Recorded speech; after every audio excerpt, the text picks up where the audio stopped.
এই আপনি কি করেন? সুপারি পারেন এভাবে কাঁচা দিয়া, গ্রাম্য ভাষায় কাঁচা বলে, আপনি কাঁচা দিয়ে সুপারি পারেন এভাবে? নামেন।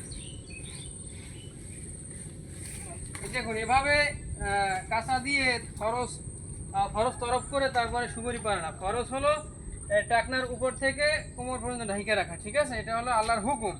এই হুকুম তরফ করলে কবিরা গুনাহ হয়। অতএব আমাদের যেভাবে পারতে হবে আর কি, আমরা যে সময় নারিকেল পারি বা সুপারি পারি, যে কোনো গাছ থেকে কিছু পারার সময় আমরা লক্ষ্য রাখবো যে আল্লাহর হুকুম লঙ্ঘন না হয়, এবং নবী যে তরিকা আছে সুন্নাত, ওই সুন্নাত আমরা ফলো করব, এবং ওই সুন্নাত যেন আমাদের লঙ্ঘন না হয়। আমি এবার এখন দেখিয়ে দেবো যে কীভাবে সুন্নতি তরিকায় গাছ বাইতে হয়, ঠিক আছে? স্টপ করেন, বাইন্দে নেই। কি করছো? এই যে লঙ্গিটা এখানে এখানে গিট্টু দিতে হবে, বা গিট্টু দিয়া তারপরে তারপরে উঠতে হবে গাছ। এই দেখুন